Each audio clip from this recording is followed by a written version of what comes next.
Halo anak-anak semua, bertemu kembali dengan Miss Chandra di sini. Di pembelajaran tematik kali ini kita akan membahas mengenai tema 3, subtema 2, pembelajaran 1 ya. Adapun tujuan pembelajaran kita hari ini, yang pertama, siswa dapat mengetahui bagaimanakah mencari informasi penting dari sebuah teks.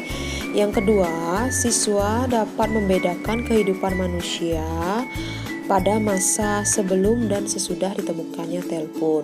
Yang terakhir, siswa dapat mengerti atau memahami persamaan dan perbedaan rangkaian listrik seri dan paralel ya. Baik anak-anak, kita langsung saja ke materi yang pertama. Kita akan mencari informasi penting dari sebuah teks ya. Sebelum mencari informasi penting dari sebuah teks, ya, Miss akan menjelaskan mengenai kata informasi ya. Mungkin kalian sudah paham ya apa itu informasi. Pengertian dari informasi adalah sekumpulan fakta yang menggambarkan suatu peristiwa atau kejadian tertentu.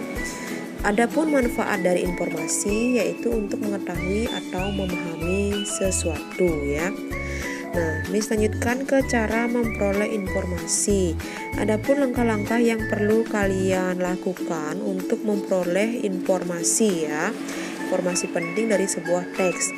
Yang pertama, kalian harus membaca judul dari teks tersebut.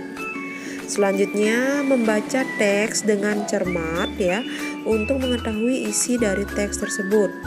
Dan yang terakhir, kalian membuat daftar pertanyaan pada setiap paragrafnya sehingga memudahkan memperoleh informasi. Kata tanya yang bisa kalian gunakan, kata tanya di mana, kapan, siapa, mengapa, bagaimana, dan apa ya. Untuk lebih jelasnya mencari informasi penting ya, Miss berikan contoh berupa teks sejarah penemuan telepon ya. Paragraf pertama di sana berisi tokoh-tokoh populer yang menemukan telepon ya. Mungkin kalian mengenal penemu telepon adalah Alexander Graham Bell yang terkenal ya. Tetapi ya, pada kenyataannya Alexander Graham Bell bukanlah penemu telepon yang pertama. Penemu konsep telepon yang pertama adalah Antonio Meucci ya. Nah, dari paragraf pertama itu kita bisa mencari informasi penting dengan menggunakan kata tanya siapa. Siapa yang pertama kali menemukan telepon ya?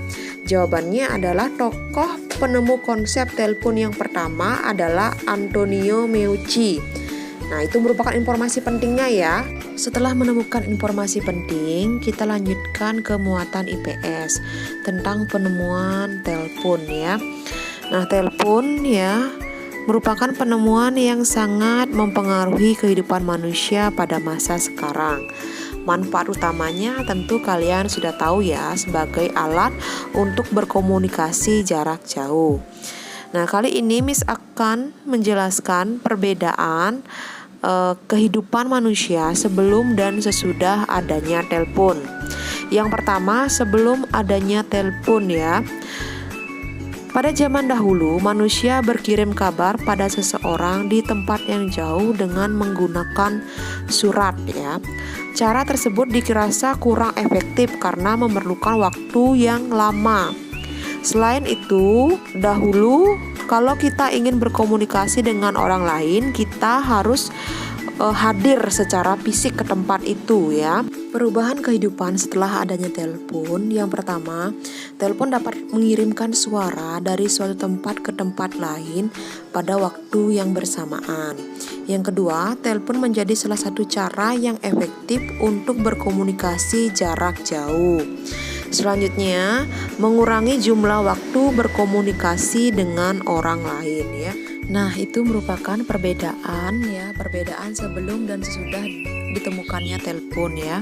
Sekarang kita dapat berkomunikasi dengan seseorang dimanapun dan kapanpun menggunakan telepon. Miss lanjutkan ke muatan IPA tentang rangkaian listrik paralel ya.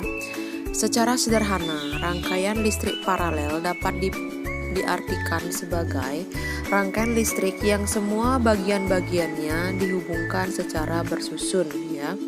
Rangkaian listrik paralel disebut juga rangkaian bercabang.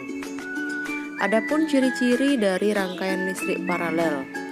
Pertama, komponen terpasang secara bersusun atau sejajar atau bercabang. Jika salah satu lampu mati, maka lampu yang lain akan tetap menyala. Untuk membuat rangkaian listrik paralel membutuhkan kabel yang lebih banyak ya.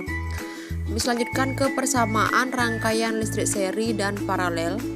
Persamaan rangkaian seri dan paralel. Yang pertama, daya dan arus listrik yang dibutuhkan dari kedua jenis rangkaian sama besar. Kedua jenis rangkaian ini dapat digunakan secara bersama-sama. Yang ketiga, kedua jenis rangkaian memiliki kesamaan hambatan. Hambatan listrik itu pengertiannya adalah kemampuan benda untuk menahan aliran arus listrik.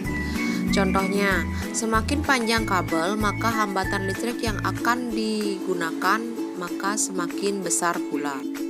Selanjutnya, perbedaan dari rangkaian listrik paralel dan seri.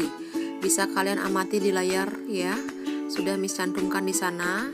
Kalau pada paralel ya, cahaya lampunya terang, sedangkan seri itu redup. Energi yang dihasilkan dari lampu paralel itu hemat, sedangkan kalau lampu seri itu boros. Tingkat kesulitan dalam pembuatannya. Kalau rangkaian paralel itu lebih rumit karena membutuhkan kabel yang banyak, sedangkan kalau seri itu sederhana, hemat kabel. Nah, jika satu lampu mati, pada rangkaian paralel lampu yang lain akan tetap menyala. Sedangkan pada rangkaian seri, jika salah satu lampunya mati, lampu yang lain akan tetap mati ya. Baik anak-anak, demikian pembelajaran kita hari ini. Terima kasih untuk kalian yang sudah menyimak video pembelajaran dengan baik. Sampai jumpa di video-video pembelajaran selanjutnya. Terima kasih.